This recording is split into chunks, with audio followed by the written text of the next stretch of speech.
Most beginners hear S&P 500 and think it sounds complicated, but the idea is actually simple. Instead of trying to pick the one perfect company, the S&P 500 gives you exposure to hundreds of major U.S. companies at once. And here's the part people get wrong. Settling for average can sometimes beat trying to look like a genius. In this video, I'll explain what the S&P 500 is, why so many beginner investors hear about it, and how to think about it without turning investing into gambling. This is general education, not personal financial advice. The goal is not to tell you what to buy. The goal is to help you understand the game before you put money into it. Chapter 1. What the S&P 500 actually is. The S&P 500 is a stock market index. That means it is a way to track a group of companies instead of looking at one company by itself. Think of it like a scoreboard. If one company goes up, that affects the score. If another company goes down, that affects the score too. The index gives you a broad picture of how many large U.S. companies are doing as a group. That is why people use it as a shortcut for the market. It is not the entire economy. It is not every company in America. But it is one of the most common ways people talk about large U.S. stocks. The important lesson is this. The S&P 500 is not a magic button. It is a basket. And when beginners understand the basket, they stop treating investing like a lottery ticket. Chapter 2. Why beginners care.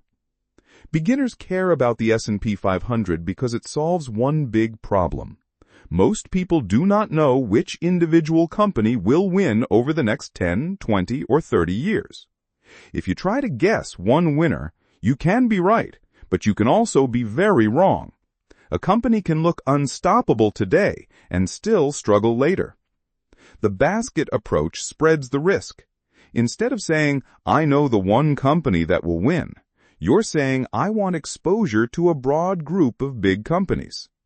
That does not remove risk. The market can still drop.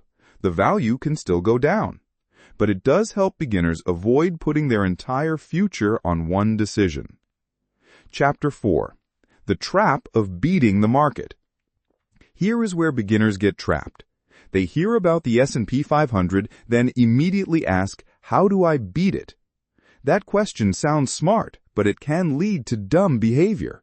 Chasing hot stocks. Copying influencers, jumping in and out because of fear, selling when things get boring. The truth is, beating the market is hard because the market is not just a chart. It's millions of people, institutions, computers, analysts, and emotions all moving at the same time. So before a beginner tries to beat the market, they should ask a better question. Can I stay consistent long enough to benefit from the market?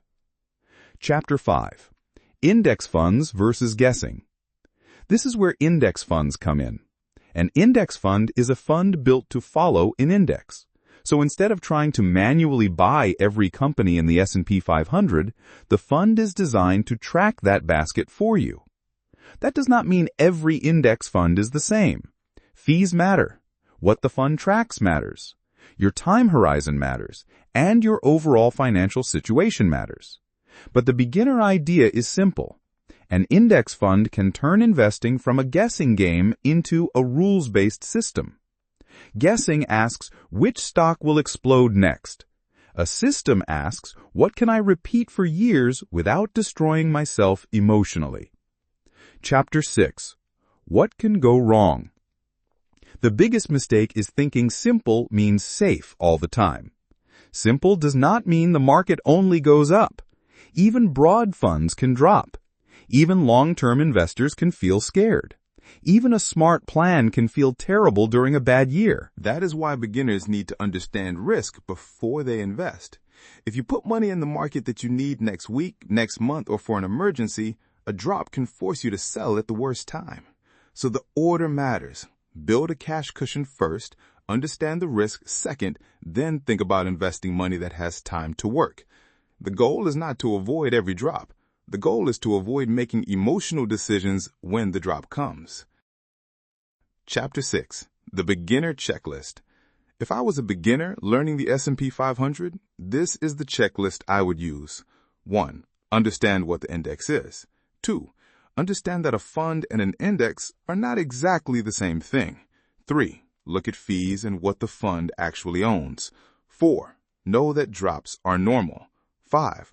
Only use money that fits your time horizon. 6. Focus on consistency before trying to beat everybody. That checklist keeps investing boring, and boring is not the enemy. Boring is often what keeps beginners from blowing themselves up. So if you keep hearing about the S&P 500, do not just copy what someone else says. Understand what it is, why people use it, and what risks come with it. Comment index if you want a simple beginner checklist for understanding index funds. And subscribe because the next video breaks down one of the biggest investing mistakes beginners make, owning too much of the same thing without realizing it.